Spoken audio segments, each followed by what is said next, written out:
Imagine being 30,000 feet above the Atlantic Ocean when the future King of England suddenly stands up, his face flushed with anger, and points directly at his stepmother. The private jet falls silent except for the hum of engines. Other passengers freeze as they witness something that would shake the very foundations of the British royal family. What could possibly drive the usually composed Prince William to such a breaking point that he would order the Queen Consort herself to be removed from the aircraft? This isn't just another royal family disagreement. This is the story of a confrontation so intense, so personal, and so damaging that it would change the relationship between William and Camilla forever. A story that began with whispered secrets, escalated into public humiliation, and ended with consequences that neither the palace nor the press could have predicted. The truth about what happened on that private jet has been carefully hidden from the public eye, but now, for the first time, the complete story can be told. A story of betrayal, family loyalty, and the moment when the future king finally said enough was enough. The morning sun cast long shadows across the tarmac at RAF Northolt as the sleek white Dassault Falcon 900LX prepared for departure. It was supposed to be a routine flight to Scotland for the annual Balmoral gathering, but tensions had been building for weeks between various members of the royal family. Prince William stood near the aircraft steps, checking his watch and trying to maintain his composure despite the storm brewing inside him. Catherine, the Princess of Wales, had chosen to travel separately with their children earlier that morning. She knew about the growing friction between her husband and his stepmother, Queen Consort Camilla, and wisely decided to avoid what she sensed could become an uncomfortable situation. Her instincts, as usual, proved to be spot on. The source of the tension went back 3 months earlier, when William had discovered something that shook him to his core. During a private family dinner at Clarence House, he had overheard Camilla speaking on the phone to one of her close friends. Someone William knew had connections to several tabloid newspapers. What he heard made his blood run cold. Camilla had been discussing Catherine's recent struggles with public appearances, specifically mentioning details about Catherine's anxiety issues that were supposed to be completely private family matters. But worse than that, Camilla had been sharing information about William's own concerns regarding his father's health, details that King Charles had shared with her in confidence during his recent medical treatments. The conversation William overheard was devastating, not just because of the breach of trust, but because of how callously Camilla discussed these intimate family matters. She laughed about Catherine's nervousness during certain royal engagements, mimicking her daughter-in-law's gestures in a cruel way that made William's jaw clench. When her friend asked about Charles's condition, Camilla's response was equally shocking. "Oh, Charles is more worried about his image than his health," she had said with a dismissive laugh. "He keeps asking me to make sure certain details don't get out, but honestly, the man is being dramatic about the whole thing. The doctors say it's manageable, but you know how he gets about these things." William had stood frozen in the hallway, unable to believe what he was hearing. This woman, who had married his father and gained the title of Queen Consort, was treating his family's most private struggles as gossip material for her social circle. The betrayal cut deep, especially considering how hard William had worked over the years to accept Camilla as part of their family. The relationship between William and Camilla had never been easy. As a young boy, he had blamed her for the breakdown of his parents' marriage, even though he later came to understand the complexities of that situation as an adult. When his father remarried, William made a conscious effort to build a respectful relationship with Camilla, recognizing that she made his father happy and that holding on to childhood resentments would only hurt the family further. But this discovery changed everything. The trust he had painstakingly built over the years crumbled in an instant. What made it worse was that Catherine had been struggling with increased media scrutiny lately, and William suspected that some of the more personal details appearing in recent tabloid articles might have come from this very source. During the weeks following his discovery, William found himself watching Camilla more carefully at family gatherings. He noticed how she seemed to remember every detail of private conversations, how she asked probing questions about matters that seemed innocent on the surface but took on a more sinister tone given what he now knew. He began to wonder how long this had been going on and how much damage had already been done. The situation became even more complicated when William tried to discuss his concerns with his father. King Charles was dealing with his own health issues and seemed genuinely happy in his marriage to Camilla. William found himself in the impossible position of wanting to protect his father while also needing to address this serious breach of family trust. His attempts to broach the subject with Charles were met with defensive responses and dismissive comments. "William, you're being paranoid," his father had said during one particularly tense conversation. Camilla loves this family, and she would never do anything to hurt us. I think you're seeing problems where none exist. But William knew what he had heard, and when he shared his concerns with Catherine, she revealed that she too had noticed certain private details about their family appearing in gossip columns. Details that could only have come from someone with intimate access to their personal lives. The breaking point came when William received a call from his private secretary just 2 days before the planned trip to Scotland. A major newspaper was preparing to run a story about Catherine's recent medical consultations regarding her anxiety, complete with specific details about appointments and treatments that were supposed to be completely confidential. William's security team managed to get the story killed, but not before they traced the information back to its source. The trail led directly to Camilla's social circle, specifically to the friend William had heard her speaking with that night at Clarence's house. The evidence was circumstantial but compelling enough to confirm William's worst fears. That evening, William made a decision that would change the family dynamics forever. He called his father and requested a private family meeting during their stay at Balmoral. But first, there was the matter of the flight to Scotland. A flight that both he and Camilla were scheduled to take together. As William stood on the tarmac that morning watching the ground crew complete their final preparations, he felt the weight of what was about to happen. He had made up his mind to confront Camilla directly, but he hadn't anticipated just how explosive that confrontation would become. Camilla arrived at the airfield 15 minutes later than planned, stepping out of her official car with her usual confident demeanor. She was dressed impeccably, as always, in a cream-colored suit that caught the morning light. Her smile was warm and genuine as she approached William, seemingly unaware of the storm that was about to break. "Good morning, William," she said pleasantly, reaching up to give him the customary kiss on both cheeks. "Beautiful morning for flying, isn't it?" "I do hope the weather holds for our arrival at Aberdeen." William returned her greeting politely, but his body language was noticeably stiff. "Good morning, Camilla." Yes, it should be a smooth flight. As they boarded the aircraft, William couldn't help but notice how comfortable Camilla seemed in her role, how naturally she assumed her place in the luxurious cabin as if she had been born to it. The irony wasn't lost on him that this woman, who had once been viewed with suspicion and hostility by much of the British public, now carried herself with the confidence of someone who believed she truly belonged at the heart of the royal family. The aircraft seated 8 passengers comfortably, with 4 large leather seats arranged in pairs facing each other, and 4 additional seats toward the rear of the cabin. William chose a seat on the left side of the aircraft, deliberately positioning himself where he would have a clear view of Camilla throughout the flight. Also traveling with them were 2 of William's private secretaries, a protection officer, and Camilla's lady-in-waiting, Lady Susan Harrison, who had served the royal family in various capacities for over 20 years. The atmosphere was initially cordial, with quiet conversations about the upcoming events at Balmoral and the beautiful weather they were leaving behind in London. As the aircraft taxied toward the runway, Camilla settled into her seat with a cup of tea and began discussing plans for the traditional family gathering with Lady Susan. William listened to their conversation while pretending to review documents, noting how easily Camilla discussed family matters that were supposed to remain private. "I do think Charles is looking much better," Camilla was saying to Lady Susan. "The doctors have been very encouraging about his recent tests, though he does worry unnecessarily about every little thing. You know how men can be about their health." William's grip tightened on his papers as he heard Camilla once again discussing his father's private medical information, with casual disregard for confidentiality. This was exactly the kind of behavior that had led to his discovery of her indiscretions, and hearing it again only reinforced his conviction that something had to be done. The flight proceeded normally for the first hour, with routine service and polite conversation among the passengers. But William found it increasingly difficult to maintain his composure as the flight continued. Every comment Camilla made about family matters, every detail she shared about upcoming royal events, every casual reference to private conversations with King Charles served to fuel the anger that had been building inside him for months.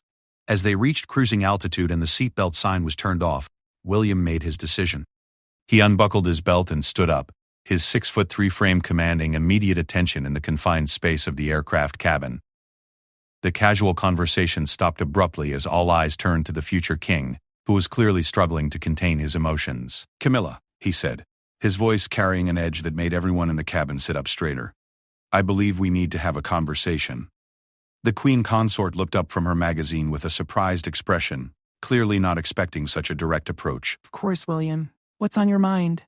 What happened next would forever change the relationship between William and his stepmother, and set in motion a chain of events that would rock the royal family to its very foundation. William's voice cut through the quiet hum of the aircraft engines like a blade. What I have on my mind, Camilla, is the conversation you had with Margaret Thornfield 3 months ago at Clarence House. The conversation where you discussed Catherine's private medical consultations and my father's health concerns with someone you knew had direct connections to the tabloid press. The color drained from Camilla's face as she processed William's words. Lady Susan Harrison shifted uncomfortably in her seat, while the protection officer and private secretaries exchanged concerned glances. The atmosphere in the cabin had shifted dramatically from polite travel conversation to something far more serious and threatening. "I'm not sure what you're implying, William," Camilla said carefully, her voice taking on a defensive tone. "I have many conversations with many friends. I certainly don't recall discussing anything inappropriate with Margaret or anyone else." William's eyes flashed with anger at her denial. He had spent weeks hoping that there might be some innocent explanation for what he had overheard, some way to resolve this without creating a family crisis. But her immediate resort to deception made it clear that his worst fears were justified. "Don't lie to me, Camilla," he said, his voice rising slightly. "I was standing in the hallway outside the drawing room. I heard every word. You laughed about Catherine's anxiety during public engagements. You shared details about my father's medical treatments that he shared with you in confidence. And you did it all while speaking to a woman whose closest friend is the deputy editor at The Sun." The accusation hung in the air, like a thundercloud ready to break. Camilla's eyes darted around the cabin, taking in the shocked faces of the other passengers who were witnessing this unprecedented confrontation between two of the most senior members of the royal family. "William, you're clearly upset about something," Camilla said, attempting to regain control of the situation. "Perhaps we should discuss this privately when we reach Balmoral. This isn't the appropriate time or place for such accusations." But William was beyond caring about appropriate times and places. The months of watching Camilla continue her behavior while maintaining her innocent facade had pushed him past his breaking point. "The appropriate time was months ago when you should have stopped betraying my family's trust. The appropriate place would have been a private conversation where you admitted what you've been doing instead of lying about it." Lady Susan Harrison cleared her throat nervously. "Perhaps I should move to another seat," she said quietly. But William held up his hand. "No, Lady Susan. I think it's important that everyone here understands exactly what's been happening, because what Camilla has been doing doesn't just affect my immediate family. It affects everyone who works for us, everyone who trusts us with confidential information, everyone who believes that when they share something with the royal family it will remain private." Camilla's composure was beginning to crack under the sustained pressure of William's accusations. "You have no proof of anything," she said, but her voice lacked its earlier confidence. "Even if I did have such a conversation, which I'm not admitting, private conversations between friends are hardly grounds for this kind of dramatic confrontation." William reached into his jacket pocket and pulled out his phone. "You're right that I don't have a recording of your conversation with Margaret, but I do have proof of where the information ended up." He showed the screen to the others in the cabin. It displayed a draft article from a major tabloid newspaper complete with detailed information about Catherine's recent medical consultations and specific quotes from unnamed royal sources discussing King Charles's health concerns. "This story was scheduled to run 2 days ago," William continued, his voice steady but filled with controlled fury. "My security team managed to get it killed, but not before they traced the information back to its source. Margaret Thornfield's phone records show a call to the paper's deputy editor within hours of her conversation with you." The evidence was damning, and Camilla knew it. Her face had gone from pale to flushed red as she realized the full extent of William's investigation. But rather than showing remorse or offering an apology, her response revealed the depth of her arrogance and sense of entitlement. "Even if that's true," she said, lifting her chin defiantly, "I am the queen consort. I have every right to discuss family matters with my friends. Charles and I don't keep secrets from each other, and I won't be lectured by you about how to conduct my personal relationships." The sheer audacity of her response left everyone in the cabin speechless for a moment. William stared at her in disbelief, struggling to process the fact that even when confronted with clear evidence of her betrayal, Camilla was not only refusing to apologize but actually defending her actions. "Your personal relationships?" William repeated slowly, his voice deadly quiet. "Is that what you call sharing details about Catherine's anxiety treatments with someone who passes information to the press? Is that what you call discussing my father's private medical concerns as gossip for your social circle?"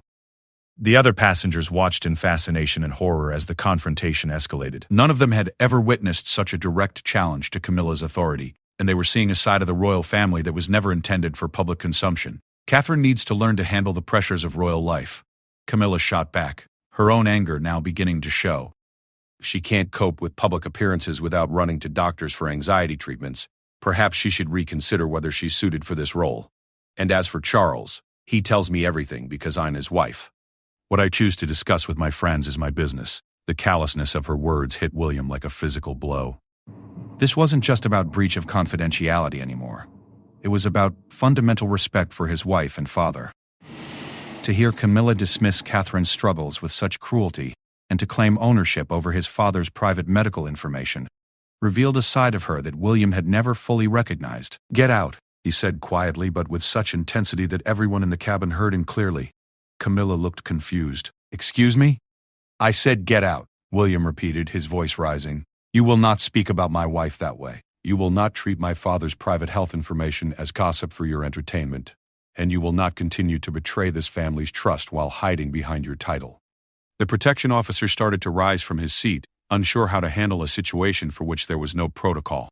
Lady Susan Harrison looked as if she might faint, while the private secretary sat frozen, knowing they were witnessing something that would have serious repercussions throughout the royal family. "William, you're being ridiculous," Camilla said, but there was now a note of uncertainty in her voice. You can't just order me to leave. "This is a family flight, and I have every right to be here." "You lost that right when you decided to use your position in this family to provide entertainment for your friends and information for the tabloid press," William responded. "And you absolutely lost that right when you insulted my wife and claimed ownership over my father's private medical information." He turned to address the pilot through the intercom system. "Captain Morrison, I need you to contact air traffic control and request clearance for an unscheduled landing at the nearest suitable airport. We have a passenger who needs to disembark immediately." The pilot's voice crackled back through the speaker, clearly confused by this unprecedented request. Your Royal Highness, we're currently over the Midlands. Birmingham would be the nearest major airport, but this would require significant coordination with. "Then coordinate it," William interrupted. "This passenger will be leaving the aircraft at Birmingham." Camilla finally seemed to realize that William was completely serious about removing her from the flight. Her expression shifted from defiance to shock as the full implications of what was happening began to sink in. "It cannot be serious, William. You cannot order the Queen Consort off a royal flight. The press will have a field day with this. The scandal will be enormous." "The scandal has already happened," William replied coldly. "You created it when you decided to betray your own family's trust for the sake of impressing your friends.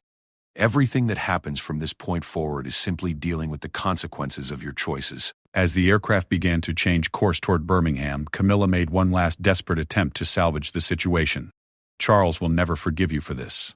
When he finds out that you humiliated his wife in front of staff members and forced me off a family flight, he will be furious. You're risking your relationship with your own father over a misunderstanding." William met her gaze steadily, and for the first time since the confrontation began, his expression showed not anger, but deep sadness. "Camilla, the relationship I'm risking here isn't with my father, it's with you. And frankly, given what I've learned about who you really are when you think no one is watching, I'm not sure that's a relationship worth preserving." The brutal honesty of his words seemed to finally break through Camilla's defenses. For the first time since the confrontation began, she looked uncertain and vulnerable rather than defiant, but it was too late for apologies or explanations. The aircraft was already descending toward Birmingham, and William's decision was final. As they began their approach to Birmingham Airport, the cabin fell into an uncomfortable silence, punctuated only by the changing pitch of the engines and the occasional radio communication from air traffic control. Everyone aboard knew they were witnessing a moment that would fundamentally change the dynamics of the royal family. A confrontation that would have consequences far beyond this single flight. The landing at Birmingham was smooth, but the atmosphere in the cabin remained tense as they taxied toward the terminal. Ground crews hurried to arrange security and transportation for the unexpected royal arrival, while the passengers inside the aircraft sat in stunned silence, still processing what they had just witnessed. When the aircraft finally came to a stop, William stood up and addressed Camilla one final time. His voice was calm now, but there was no warmth in it whatsoever. "Your security detail has been notified, and transportation back to London is being arranged. I suggest you use the time to consider how you're going to explain this to my father, because I can guarantee you that my version of events will be very different from whatever story you decide to tell him." As Camilla gathered her belongings and prepared to leave the aircraft, she made one final attempt to have the last word. "This isn't over, William. You may think you've won something here, but you have no idea what you've just unleashed. Charles will hear about this, and when he does, you'll discover that loyalty in this family flows both ways. But William had already turned away from her, making it clear that as far as he was concerned, the conversation was finished. The Queen Consort of England gathered what remained of her dignity and walked down the aircraft steps onto the tarmac at Birmingham Airport, knowing that her relationship with her stepson had been irreparably damaged and that the consequences of this confrontation would ripple through the royal family for years to come. The flight from Birmingham to Scotland was the most uncomfortable journey William had ever experienced on a royal aircraft. The remaining passengers sat in stunned silence, each processing what they had witnessed in their own way. Lady Susan Harrison stared out the window, clearly shaken by seeing her longtime employer humiliated and removed from the flight. The protection officer maintained his professional demeanor, but William could see the concern in his eyes about the security implications of leaving the Queen Consort stranded at Birmingham Airport.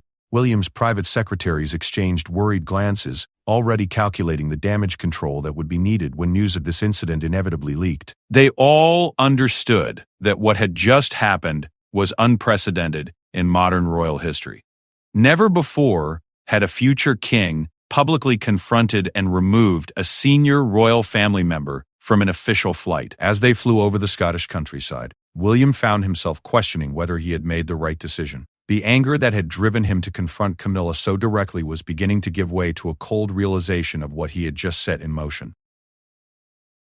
By the time they landed at Aberdeen, news of Camilla's unexpected departure would have reached King Charles. By evening, the story would likely be making its way through the royal household staff, and within days, some version would almost certainly reach the press. But even as these concerns weighed on his mind, William found that he couldn't bring himself to regret his actions. For too long, he had watched Camilla abuse her position within the family, while maintaining a facade of loyalty and discretion. Her treatment of Catherine's private struggles as entertainment for her social circle had been bad enough, but her casual dismissal of his wife's challenges and her proprietary attitude toward his father's medical information had revealed something fundamental about her character that William could no longer ignore.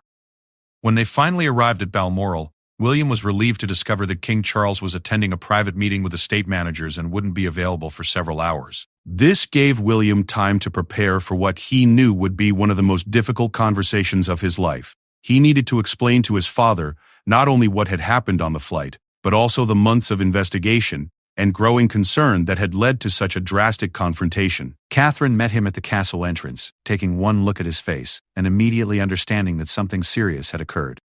Without saying a word, she guided him to their private sitting room, where they could speak without interruption. "What happened?" she asked simply, settling beside him on the sofa that overlooked the castle gardens. William told her everything, from the confrontation itself to Camilla's shocking responses and final threats. Catherine listened without interruption, her expression growing more serious as the story unfolded. "I can't say I'm surprised by her reaction," Catherine said when William finished. "What surprises me is that it took this long for you to confront her directly." "I've been telling you for months that something had to be done about the information leaks. I kept hoping there might be some innocent explanation," William admitted. "I wanted to believe that she was just careless rather than deliberately malicious. But hearing her defend her actions, seeing how she spoke about you and about Father's private medical information..." There was no ambiguity left. Catherine took his hand, squeezing it gently. "You did the right thing, William. This family has tolerated her behavior for too long out of concern for your father's feelings, but there are some lines that can't be crossed, and she crossed them months ago." Their conversation was interrupted by a knock on the door.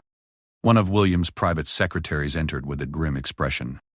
"Your Royal Highness, His Majesty has returned from his meetings and is requesting your immediate presence in the library.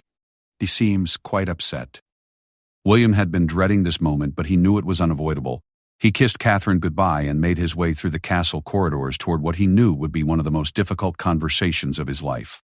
King Charles was standing by the library's large windows when William entered, his back turned toward the door. His posture was rigid with tension, and William could see the anger in the set of his shoulders even from across the room. "Close the door," Charles said without turning around. His voice was cold in a way that William hadn't heard since he was a child caught in serious trouble. William did as instructed and then moved to stand near his father, waiting for the inevitable explosion. "I have just spent the last hour on the phone," Charles began, his voice carefully controlled but seething with underlying fury. First with Camilla's protection officer, then with her lady-in-waiting, and finally with Camilla herself. I have heard a remarkable story about my eldest son forcing my wife off a royal aircraft and abandoning her at Birmingham Airport. Please tell me that what I've heard is somehow a gross exaggeration of what actually occurred. It's not an exaggeration, Williams said quietly. If anything, the people who told you probably understated how serious the situation really is. Charles finally turned to face his son, and William was shocked by the level of anger he saw in his father's eyes. How dare you, Charles said, his voice rising. How dare you humiliate my wife in front of staff members? How dare you abandon the Queen Consort at a public airport? And how dare you create a scandal that could damage the reputation of this entire family? Father, if you would just listen to what actually happened. I know what happened, Charles interrupted. You had some kind of paranoid episode about private conversations and decided to take it out on Camilla. You allowed your dislike of her to cloud your judgment, and you acted like a petulant child having a tantrum. William felt his own anger beginning to rise at his father's dismissive attitude. This isn't about dislike, and it certainly isn't paranoia. Camilla has been sharing private family information with people she knows have connections to the tabloid press. I have proof that information she shared led directly to attempts to publish stories about Catherine's medical treatments and your health concerns. Proof? Charles said sarcastically. What proof? Phone records? Recordings? Or just your interpretation of conversations you claim to have overheard? William pulled out his phone and showed his father the same draft article he had displayed on the aircraft. This story was scheduled to run 2 days ago. It contains specific details about Catherine's anxiety treatments and quotes about your medical condition that could only have come from someone with intimate access to our family discussions. Charles glanced at the screen but didn't seem impressed by what he saw. Tabloid speculation based on general observation and educated guesswork. There's nothing here that proves Camilla specifically provided this information. The phone records prove that Margaret Thornfield called the deputy editor at The Sun within hours of her conversation with Camilla. The conversation I overheard where Camilla shared these exact details. Even if that's true, Charles said, it proves nothing more than that Camilla had a private conversation with a friend that may have been indiscreet. It hardly justifies the public humiliation you subjected her to. William stared at his father in disbelief. May have been indiscreet, Father. She shared details about Catherine's anxiety treatments and laughed about her struggles with public appearances. She treated your private medical information as gossip for her entertainment. And when I confronted her about it, she defended her actions and claimed that as Queen Consort she had the right to discuss anything she wanted with anyone she chose. Camilla loves this family, Charles said firmly. She has dedicated herself to supporting the monarchy and supporting me personally. I will not allow you to destroy her reputation based on circumstantial evidence and paranoid interpretations. The conversation was going exactly as William had feared it would. His father's blind spot when it came to Camilla was so complete that he was willing to dismiss clear evidence of her betrayal rather than face the truth about his wife's character. Father, this isn't about destroying anyone's reputation. It's about protecting our family's privacy and maintaining the trust that people place in us. How can we expect anyone to confide in us if they know that private information might end up in the tabloids? What I expect, Charles said coldly, is for my eldest son to show proper respect for my wife and for the institution of the monarchy. What I expect is for you to understand that creating public scandals damages all of us, not just the person you're angry with. William realized that no amount of evidence or explanation was going to change his father's mind. Charles had made his choice to stand by Camilla regardless of her behavior, and he was willing to sacrifice his relationship with his son to defend her. I see, William said quietly. So my choice is to accept that Camilla can betray our family's trust whenever she pleases, or be accused of creating scandals when I try to protect us from her actions. Your choice, Charles replied, is to behave like the future King of England instead of a jealous stepson who has never fully accepted my marriage. Camilla's my wife and your Queen Consort. She deserves your respect and your loyalty, not your suspicion and hostility. The accusation that this was somehow about jealousy over his father's marriage was the final straw for William. This has nothing to do with jealousy or your marriage. This is about someone who has repeatedly violated our family's trust and privacy. But I can see that you've already decided to believe her version of events regardless of the evidence I've provided. What I've decided, Charles said, is that I will not allow anyone, including my own son, to mistreat my wife. You owe Camilla an apology for what you did today. A public apology that acknowledges your mistake and makes it clear that your actions do not reflect the position of this family. William looked at his father for a long moment, seeing clearly for the first time just how deeply Camilla had entrenched herself in Charles's life and affections. The man standing before him was willing to demand that his son publicly apologize for trying to protect the family from someone who had betrayed their trust. "I will not apologize," William said firmly. "I will not pretend that what she did was acceptable, and I will not publicly humiliate myself to protect someone who has shown nothing but contempt for our family's privacy." Charles's face flushed red with anger. "Then you will face the consequences of your actions. Until you are prepared to make this right, I suggest you seriously reconsider your priorities and your loyalty to this family." The threat was clear, even though it wasn't explicitly stated. William understood that his refusal to apologize would create a rift with his father that might never fully heal. But he also understood that apologizing would essentially give Camilla permission to continue her behavior without consequences. "I understand," William said simply. "I hope that someday you'll realize what she really is and remember that I tried to protect our family from her."